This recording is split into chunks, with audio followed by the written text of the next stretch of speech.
पहला है आहार दोष। आहार दोष बुरी कमाई से जो अन्न आता है वो बुद्धि को भ्रष्ट कर देता है। इसीलिए हम आकाश वृत्ति से जीते हैं। आकाश वृत्ति, हमारे पास वही अन्न आएगा जो श्री जी पास करेंगे। नहीं, हिम्मत नहीं किसी के यहां रख दे। यहां शासन है सहचरियों का। यहां ऐसा नहीं कि कोई पापात्मा आवे और आके गड्डी रख के चला जाए, ऐसी हिम्मत नहीं, उसके कदम नहीं उसके अंदर प्रवेश कर सकते। यहां शासन है, अव्यक्त शासन है। अगर यहां 100 रुपया कोई रखता है तो मेरी लाडली जू से प्रेरित होकर रखेगा, अन्यथा नहीं। इसीलिए 2 प्रकार से हमारा भोजन चलता है। एक तो ब्रजवासियों की टूक मांग के आते हैं, और दूसरा आकाश वृत्ति से जो आता है, बिना मांगे, बिना इशारा किए और बिना किसी प्रकार का सम्मान दिए। ये नहीं कि आप अर्थ देने वाले हो तो आपको एकांत में बुलाकर जयमाला पहनाई जाए कि जय हो आपकी, आप बिल्कुल नहीं। और हो सकता है कि आपको कटु वचन सुनने पड़े और फिर आप रखो तो तुम बहादुर नहीं, लेके जाओ। लक्ष्मीपति जिनके सेवक हैं हम उनके सेवक हैं। इसलिए हर अन्न का कण पवित्र होगा यहां का। हमारी स्वामिनी के द्वारा प्रेरित जो आता है वो हृदय से स्वीकार है। इसलिए कहीं भी किसी भी तरह का इशारा, दान पेटी, कोई ये सब नाटक कि भाई यहां इतने भरो इतने भरो, कहीं कोई अगर कोई बाहर कर रहा है तो नौटंकी नाटक करके अर्थ एकत्रित करने वाला वो अपराधी माना जाएगा। इस पूरे राधा केली कुंज के भागवतिक विधान में किसी भी तरह के अर्थ का प्रवेश नहीं है। हम भिक्षुक हैं, हमारा भरण पोषण स्वामिनी से होता है। किसी के हृदय में ऐसे किया, स्वामिनी जी के आगे चढ़ गया, उसी से बिजली का बिल, उसी से उदर पोषण होता है। और ये हम इसलिए नहीं सुना रहे कि तुम चढ़ा देना।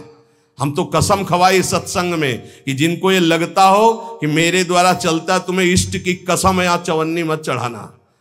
हम देखते हैं अपने स्वामी को, हम तुम्हारे से हमारा नहीं चलता, हम स्वामी से देखते हैं जिनसे अनंत ब्रह्मांड। तुमने सहयोग किया था ब्रह्मांड बनने में, क्या अनंत ब्रह्मांड एक संकल्प में बन गए, उनके हम दास हैं।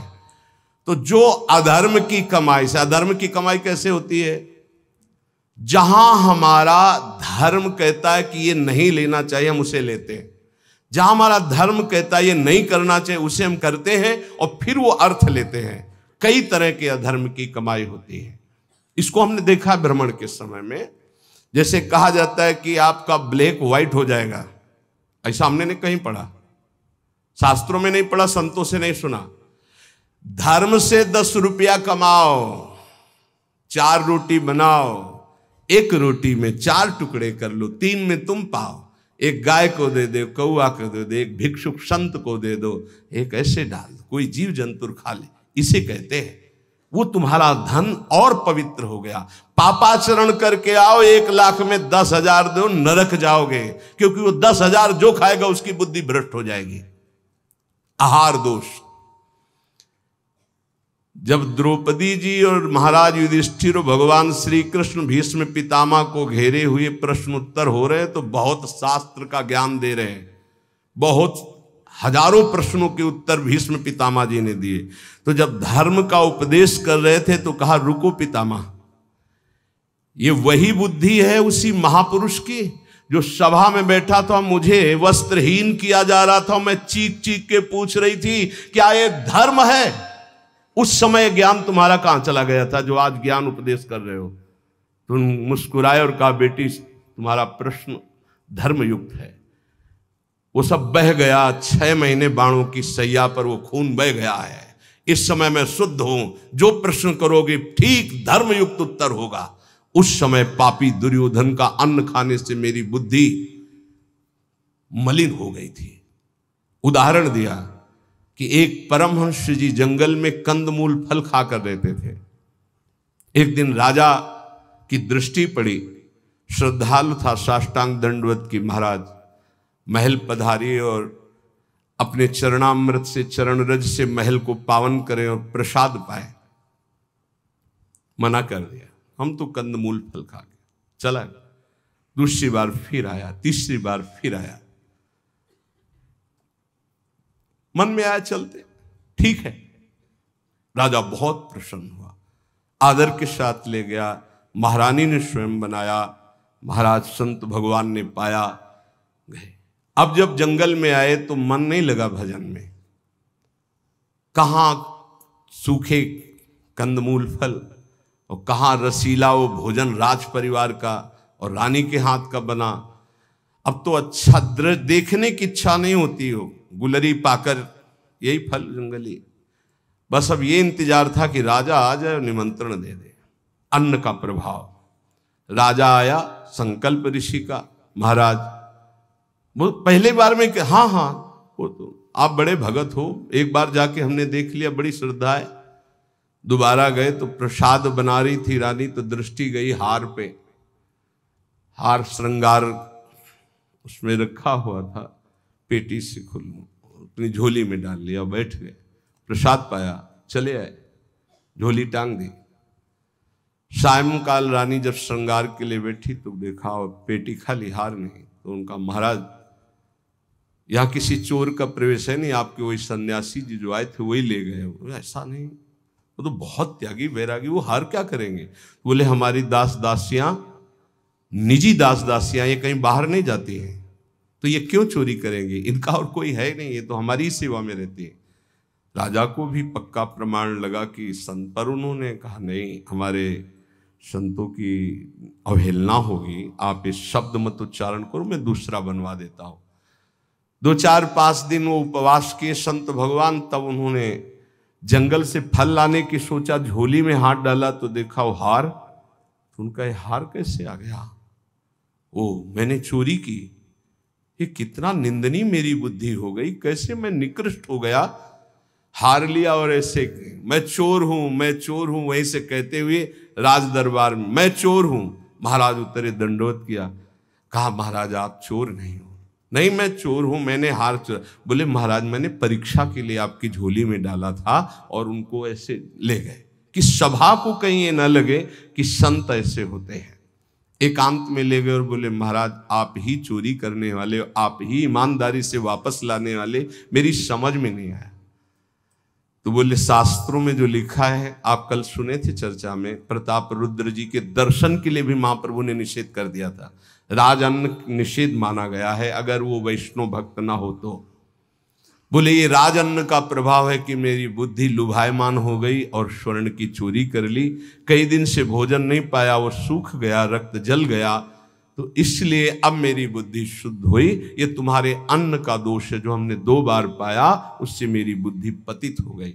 तो पहला दोष है आहार दोष, बुरी कमाई का, चोरी के पैसे का, दूसरे के हक का, अन्न या जबरदस्ती कर लेने का, इस तरह का जो धन है उससे जो खान पान है, ये बुद्धि को भ्रष्ट कर देता है। जैसे ब्याज दर ब्याज, अब वो आपको पैसा मिलेगा तो फिर वो आपकी बुद्धि में भजन नहीं होने देगा।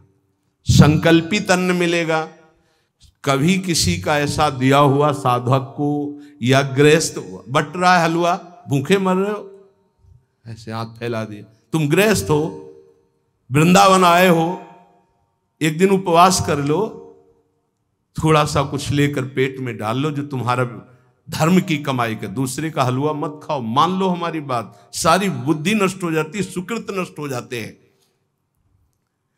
आहार दोष पहला,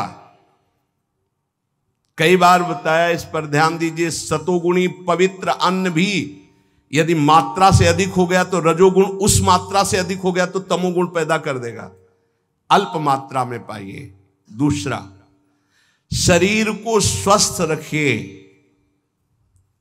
शरीर को स्वस्थ रखने के लिए, ब्रह्मचर्य पुष्ट रखने के लिए परिश्रम युक्त सेवा अत्यंत आवश्यक है, जिसमें पसीना चुए। ये दिनचर्या आज की नहीं जो आप देख रहे हो कि 1:30 बजे उठते हैं, तो ये आज की नहीं, ये जीवन की दिनचर्या है।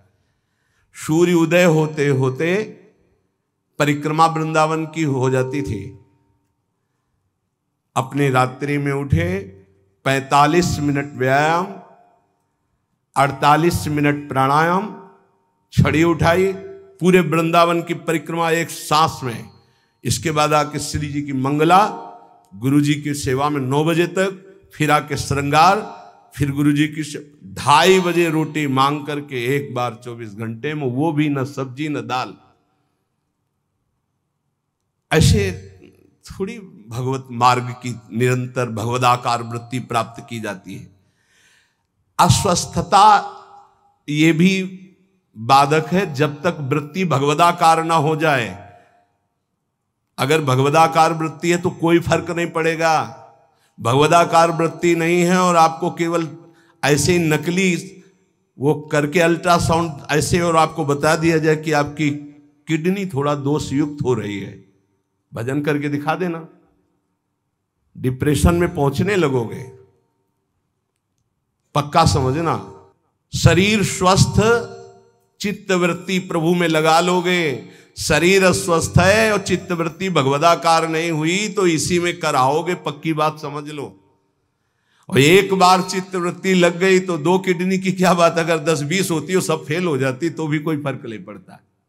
पक्का मान लीजिए, पक्का मान लीजिए। इसीलिए संसारी पुरुषों को विश्वास नहीं होता कि क्या ऐसा भी हो सकता है, क्या ऐसा होता है। कर्तुम अकर्तुम अन्यथा कर्तुम सर्व समर्था सा ईश्वर। अभी क्या समझे हो तुम? अस्वस्थता से बचिए। प्रत्येक साधक से कहा व्यायाम करो, चाहे साधक हो चाहे साधिका। संयम से चलो। व्यायाम प्राणायाम अत्यंत आवश्यक है। ठीक है, आपकी दिनचर्या ऐसी तो समय निकालो, ऐसी दिनचर्या में समय निकालो कि आप व्यायाम कर सको, आप प्राणायाम कर सको। मान लो मेरी बात, आहार अल्प पवित्र आहार है, पक्का, इसमें कोई संशय नहीं, गुरु प्रदत्त आहार है। और अल्प आहार तो शतोगुणी बना रहेगा। दूसरा, व्यायाम प्राणायाम प्रत्येक साधक को करना चाहिए। यह हम महापुरुषों को देखें, अपने गुरुदेव को भी देखा है, क्योंकि आजीवन हमें संयम पूर्वक भजन मार्ग में बढ़ना है। तो ये दोनों बातें जरूर। तीसरा, आलस्य का त्याग। आलस्य वृंदावन रहते हुए भजन करते हुए भगवत मार्ग में आपके प्रेम क्यों नहीं प्रकट हो रहा? यह सिद्ध महापुरुष के द्वारा बताए हुए। पहला, आहार दोष। दूसरा, शरीर को स्वस्थ रखो, नहीं तो अस्वस्थता में भजन नहीं होता। किनका? साधक का। तीसरा, आलस्य। ये सबसे ज्यादा साधक को परेशान करता है। ये 3 बातें पहले क्यों लिखी गई? अभी और हैं। प्रायः साधक को भोजन में स्वाद की बुद्धि रहती है। आलस्य को त्यागिए, नहीं तो प्रेम। काहे को इतना सोते हो? हम तो प्रभु से मनाते थे कि हमें नींद ना आवे, प्रभु मेरी नींद खत्म हो जाए। वो आज उसकी कृपा का फल प्राप्त हो रहा है। हाँ, कि नींद नाम की चीज नहीं है यदि और कोई डिस्टर्ब भी नहीं, कोई परेशान भी नहीं है। ये बस अगर आप ठिकाने देखो, नींद को विश्राम जो इंद्रियों को मिलता है नींद में ना, वो संसार का चिंतन छोड़ने से। खास बात समझिए, 6 घंटे संसार का चिंतन छोड़ के बड़ा फ्रेश लगा, और 6 घंटे अगर भगवान के चिंतन में संसार को भूल गए तो कैसा लगेगा, सोचो। चौथा है प्रमाद। प्रमाद माने जो अभी काम करना है वो कल कर लेंगे, कल कर लेंगे ना। करने योग्य काम को आगे के लिए छोड़ देना और ना करने योग्य काम को तत्काल करना, जबकि साधक इसका उल्टा करता है। करने योग्य कार्य को तत्काल करता है, ना करने योग्य कार्य के लिए उपस्थित समय आने पर भी वो उसे टाल देता है, कल देखेंगे। उसके ना करने योग्य कार्य को तत्काल करना और करने योग्य कार्य को आगे के लिए टाल देना, इसे प्रमाद कहते हैं। पुरुषार्थहीनता। जैसे कुछ लोग ऐसे कहते हैं कि अरे वो जब आपकी कृपा होगी तो सब हो जाएगा। हाँ, आकाश से उतरेगी कृपा तुम्हें कह रहे नाम जप करो, समय से वाणी पाठ में जाओ, समय से ऐसे करो ऐसे, ये कृपा नहीं और क्या? तुमको जो उपदेश कर रहे हैं कृपा नहीं तो और क्या? भगवान गीता में उपदेश कर रहे हैं, शास्त्रों में उपदेश कर रहे हैं, ढूंढ ढूंढ करके हर बात तुम्हारे कान तक पहुंचा रहे हैं प्रभु। ये तुम पर कृपा नहीं है? अब तुम आलस्य करो, प्रमाद करो। बहुत समझ में नहीं आता कि साधक क्या लक्ष्य लेकर के चलता है। पुरुषार्थहीनता है तो प्रेम प्राप्त नहीं होगा। पुरुषार्थ युक्त रहो, एक क्षण भी बर्बाद मत करो, कबहू काल वृथा नहीं जाए, इस पर ध्यान दीजिए। समय बर्बाद मत कीजिए, 1 मिनट आपका बहुत कीमती है। फिर 6वां, अश्रद्धा। श्रद्धा किसे कहते हैं? गुरु और शास्त्र के वाक्य को यथावत बिना विचार किए पालन करना, उसे श्रद्धा कहते हैं। इसके बिना सिद्धावस्था नहीं होती, इसके बिना परम शांति नहीं मिलती। श्रद्धावान लभते ज्ञानम तत्परा संहितेन्द्रिया ज्ञानम लब्ध्वा परम शांति मचिरेणादि गच्छति। श्रद्धावान ही ज्ञान को प्राप्त होता है, ज्ञानी ही अपनी इंद्रियों को संयम में रखता है, इंद्रियों को संयम में रखने वाला ही परम ज्ञान परम शांति को प्राप्त होता है। प्रथम हृदय श्रद्धा जो करे, सेवक वाणी, प्रथम हृदय श्रद्धा जो करे, आचार्यजन जाय अनुसरे जहां जहां हरिवंश के, तब बात बनती है। भवानी शंकरो बंदे श्रद्धा विश्वास रूपिणो याभ्याम बिना न पश्यंती सिद्धा स्वांतास्तमे। कह रहे हैं ऐसा करो, बिल्कुल नहीं सुन रहे तो क्या है? अश्रद्धा। ये तुम्हें प्रेम प्राप्त नहीं होने देगी, ये भगवदानंद की अनुभूति नहीं होने देगी। कैसे? अगर आप वचन रूपी लक्ष्मण रेखा के अंदर रहोगे तो माया रूपी रावण तुम्हारा हरण नहीं कर पाएगा, तुम्हारी बुद्धि रूपी सीता का अपहरण नहीं कर पाएंगे। राम जी वरण कर लेंगे बुद्धि रूपी सीता का, श्याम जी वरण कर लेंगे। भीष्म पितामह अंतिम समय कहते हैं, हे श्री कृष्ण मेरी कुंवारी बुद्धि को स्वीकार करो। आज तक इस बुद्धि को कभी किसी ने स्पर्श नहीं किया, ये बुद्धि कुंवारी है, वरण कर लो इसको। लेकिन हमारी बुद्धि का तो अपहरण हो गया है, विषयों ने अपहरण कर लिया है। क्यों? क्योंकि हम गुरुदेव के वाक्य रूपी लक्ष्मण रेखा के अंतर्गत नहीं रहे, हम रेखा क्रॉस कर गए, अश्रद्धा कर ली, उनकी आज्ञा नहीं मानी, अवहेलना कर दी, कुतर्क। नहीं, ऐसा कैसे हो सकता है? बहुत विचित्र गुरुजनों की वाणी में सामर्थ्य होती है। कभी गुरु की वाणी पर अविश्वास करके कुतर्क नहीं करना चाहिए। अधैर्य, अगर उपासक में धैर्य नहीं है तो प्रेम प्रकाशित होने में बाधा पड़ जाएगी। बड़ी समस्या आ गई है, बड़ी नहीं, धैर्य पूर्वक टिके रहो। अच्छा, ये कभी हमारे हृदय में गुरु प्रताप से नहीं आया कि किसी का आश्रय ले लें या कहीं चले जाएं या कहीं पूर्व जीवन में कोई फोन कर दे या किसी को इशारा कर दे, बस ये था कि अब मरना है और धाम में भगवत चिंतन करते हुए मरना है। धैर्य से कभी विचलित ना हो। अगला है अनिश्चय। ये बहुत साधकों में पाया जाता है।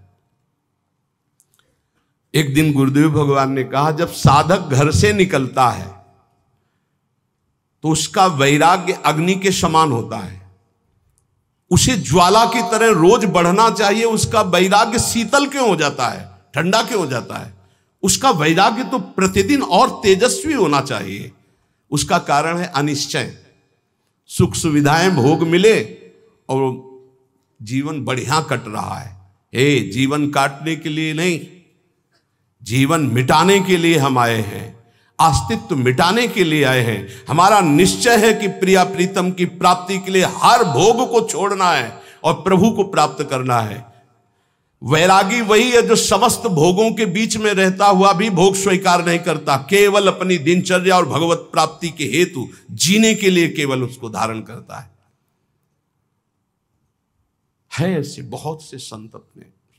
अभी एक उपासक बच्चा है, पूछा, तुम्हारी बनियान में रंग लगा है, रंग वाली बनियान क्यों पहने, दूसरी पहन लो ना। जैसे आपकी आज्ञा पर काम चल रहा है ना अभी शरीर के, नहीं बदल, वैसे जैसे आपकी आज्ञा पर काम चल रहा है ना, हाँ ठीक जाओ। अच्छा लगा कि धैर्य से वैराग्य की पुष्टता, काम चल रहा है ना, अच्छा है। अनिश्चय हमारे हृदय में जब होता है तो हमें भोग गिरा देते हैं। हमारा निश्चय क्या था? हम प्रभु की प्राप्ति के लिए जानबूझकर समस्त भोगों का त्याग करते हुए सच्चिदानंद रस में स्थित होंगे। फिर हम क्यों डिग गए? इसका मतलब हमारे निश्चय में कमी थी। अनिश्चय, हमारा निश्चय था कि हम अपमान को सहेंगे, हम निंदा को सहेंगे, हम तिरस्कार को सहेंगे, हर कष्ट सहेंगे, पर हे नाथ आपको प्राप्त करेंगे, आपका भजन करेंगे। कहां गया वो निश्चय? थोड़ी सी कोई अपमान की वृत्ति आई, हम गुस्सा हो गए, थोड़ा सा तिरस्कार हुआ, हम परमार्थ छोड़ दिया, थोड़ा सा कोई भोग आया, हम भजन छोड़ दिया, भोग में राजी हो गए। कहां गया हमारा निश्चय? इसका मतलब अनिश्चय है हमारे हृदय में, लक्ष्य का निश्चय नहीं है। संशय, पता नहीं भगवान में सुख है कि भोगों में सुख है, पता नहीं इस मार्ग से भगवान मिलेंगे कि नहीं मिलेंगे, पता नहीं जिनके सहारे भगवान की प्राप्ति कराएंगे कि नहीं कराएंगे। कई तरह संशयात्मा विनश्यति, वो भ्रष्ट हो जाएगा, गिर जाएगा। असंयम, ये बहुत खास बात है। असंयम साधक को नष्ट कर देता है। संयम से रहो। आपसे कई बार प्रार्थना की सत्संग में कि यदि आप 2 चपाती पाते हैं तो उसी के अनुसार कितना भी अच्छा भोजन उतने लीजिएगा। आपका भोजन का संयम होना चाहिए, आपके शयन का संयम होना चाहिए, आपके दिनचर्या का पूरा नियमावली होना चाहिए। संयम नियम साधना में चाहे गृहस्थ हो चाहे विरक्त हो, बहुत बड़ा इनका योग है। असंयम नहीं है, कभी मन आया तो 7 बजे जग गए, कभी मन आया 5 बजे जग गए, कभी मन आया 1 बजे जग गए, ऐसा नहीं होना चाहिए। असहिष्णुता, सहनशीलता ना होना, साधक के प्रेम प्राप्ति में बाधक लक्षण है। हर बात को सहन कर जाओ। सहनशीलता सहत सहत बाढ़े भगति ग्रह तन गुरहित गात। अपवित्रता, कई बार इस पर चर्चा हुई है। आजकल बड़ी अपवित्रता के चांस हैं, जैसे शौचालय और बाथरूम एक ही में सब है, प्रायः ऐसा ही है। कुछ लोग उसी में लघु शंका करते हैं, बैठकर पूरे अपवित्र हो जाते हैं। अगर शौच वाला वो स्पर्श हो जाए तो जितना स्पर्श हो जाए वो कपड़े सब धोने चाहिए। कुछ लोग तो बैठ के ही लघु शंका उसमें करते हैं, बनने को बोले हाथ धो लिए बस हो गए, पूरे अपवित्र हैं। वैष्णव पद्धति उसे स्वीकार नहीं करती। कैसे महापुरुषों का दिन। कल दर्शन किए, जब प्रसाद पा रहे थे वह वृद्ध वैष्णव, ऊपर के वस्त्र हटाकर नीचे की धो, कितना पवित्र, पवित्रता। ये मुख में कुछ खाए जूठे चल रहे हो, कैसे तुम्हारा मंत्र सिद्ध होगा? खड़े खड़े लघु शंका कर ली, छिट्टी पैरों में पड़ रही, कैसे मंत्र सिद्ध होगा? बहुत सावधानी की जरूरत है। उपासक चाहे गृहस्थ हो या विरक्त हो, हर समय पवित्र रहता है। अपवित्रता ये सिद्ध नहीं होने देती, साधन को सिद्ध नहीं होने देती, ध्यान रखना। कुछ भी खाने की वृत्ति ऐसी न रखो जो प्रियालाल को भोग नहीं लगाया आप पा रहे हैं। बाजार में खाने वाला तो साधक हो ही नहीं सकता। हम ये कह रहे हैं कि यदि आप बहुत ही गृहस्थ में हो और आपका मन कर रहा है कि भाई आज हम नमुक चीज पाए, तो आप पहले ये जांच करो कि जहां से ले रहे हो पवित्रता का विधान वहां है कि नहीं है। नहीं तो बहुत अपवित्र रहता है, आप ये अच्छे से समझ लीजिए। अब वो पदार्थ फिर लेके श्री जी को भोग लगाओ जो पवित्र हो, फिर पा लो तो चलो ठीक है। वहीं बाजार में खड़े खड़े खाना पीना ये साधक या वैष्णव का लक्षण नहीं है, ये भारी अपवित्रता है जो तुम्हारे भजन में बाधा पहुंचा देगी। मान लीजिए, हाथ जोड़ के कहते हैं, क्योंकि प्रायः अब इस पर छूट है। पवित्रता, पवित्रता बहुत सावधानी से। जैसे आप माला जप कर रहे हैं, आपको लघु शंका लगी है, तो अपनी माला को गर्दन के पीछे कहीं ऐसे फंसा लीजिए उच्च भाग में, और बैठकर लघु शंका कीजिए। जहां पानी की व्यवस्था हो या आप अपने पास पानी रखिए, फिर पवित्र होइए। अगर ऐसा है कि जल नहीं है तो रज से कर लीजिए, रज से हाथ धो लीजिए। जब तक पानी न मिले, आचमन न कर लो, तब तक माला नहीं, ऐसे नाम जप करो। ये अपवित्रता भगवत प्राप्ति में बहुत बाधक है और लोग इसको मानते ही नहीं हैं। कोई बिरला पवित्रता का निर्वाह करता नहीं मान। कौन भ्रमण में लघु शंका के लिए कमंडल रख रहा है, अब वीआईपी पना हट जाएगा। प्रायः दंड कमंडल, साधु का प्रसिद्ध सोटा लंगोटा, ये सब प्रसिद्ध है। काछ वाछ मन निश्चल राखे, धनि धन जननी तेरी रे।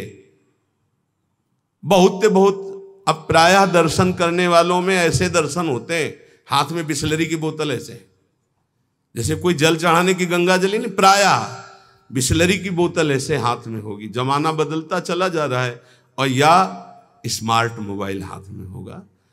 कोई भले आदमी तो ऐसे मिलते हैं कि मोबाइल से ऐसे वीडियो दाहिने हाथ से बना रहे हो, बाएं हाथ से ऐसे कर रहे हैं। बाएं हाथ से किसको किया जाता है जानते हो? शत्रु पक्ष को। जब राजाओं के यहां दुश्मन का दूत जाता था तो बाएं हाथ से सलूट करता था, तब पता है कि दुश्मन का दूत आया, इसलिए बाएं हाथ से करता था। तो आजकल नए बच्चे वो जानते हैं नहीं, तो मोबाइल से शूट कर रहे हैं ऐसे, बाएं हाथ से ऐसे कर रहे हैं। ये अपवित्र। भगवान के सामने या भगवत भक्तों के सामने, चलो आपके हाथ खाली नहीं, वीडियो बना रहे हो तो नेत्रों से कर लो, बाएं हाथ से काहे को? दुश्मनी काहे को मोल ले रहे हो? बहुत बड़े के दरबार में हो, बहुत बड़े के पार्षद हैं, वो हर समय देख रहे हैं। आप क्या समझते हो हम अकेले चलते हैं? नहीं बोले 10-20 साथ चलते, नहीं, इनकी बात नहीं कर रहा। एक कदम भी ऐसा नहीं जिसमें हमारी महारानी जी न चलती हो। ये जो छोटे छोटे नवजात शिशु जो ये सब, ये जानते हो महारानी जी के प्रताप का आशीष लेने आते हैं। हमारा कुछ नहीं है, हमारे आगे आगे चलती है हमारी महारानी जी। हम उनकी दासी, उनके पीछे चलती है, आगे वो चलती है। ये जो फूल बरसते हैं ना, ये महारानी जी के चरणों में बरसते हैं। ये जो फूलों के पावड़े बिछे होते हैं ना, मेरी स्वामिनी जी के लिए। अगर ये मेरे लिए लगते ना तो कब का बंद करवा देते, आप ये भी समझ लो।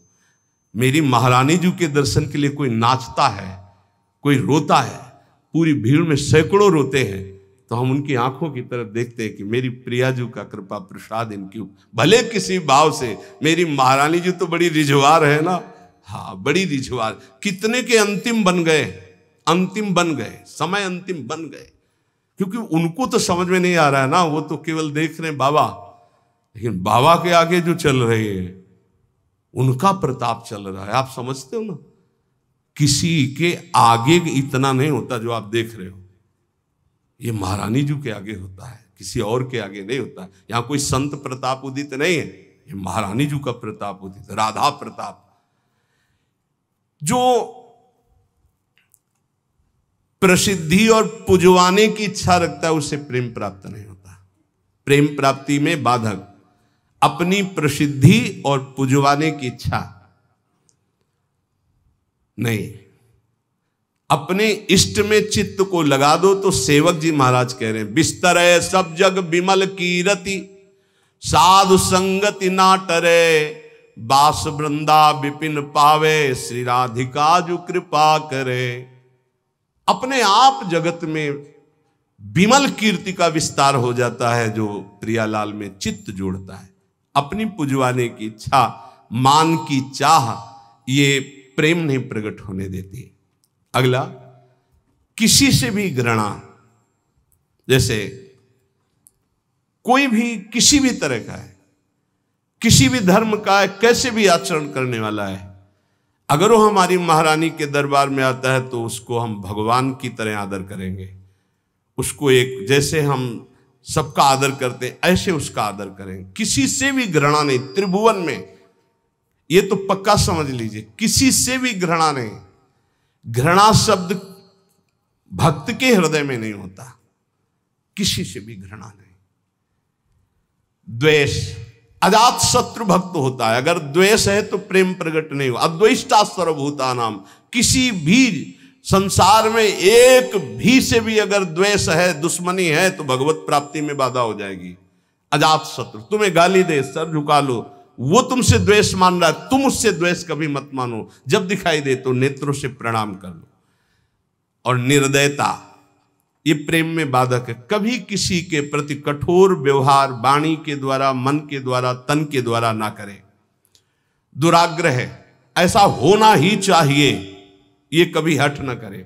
जोई जोई प्यारो करे, सोई मोई भावे, ध्यान रखिए। दुराग्रह कभी प्रभु से भी न करे कि नहीं प्रभु इतना तो होना ही चाहिए, गुरुदेव इतना तो होना ही चाहिए। नहीं, जोई जोई प्यारो करे सोई मोई भावे। चपलता, जल्दीबाजी, चांचल्यता ये साधक में नहीं होनी चाहिए। गंभीर स्वभाव, जो कार्य करे बहुत ठीक से करे। एक साधक अपनी सेवा में है,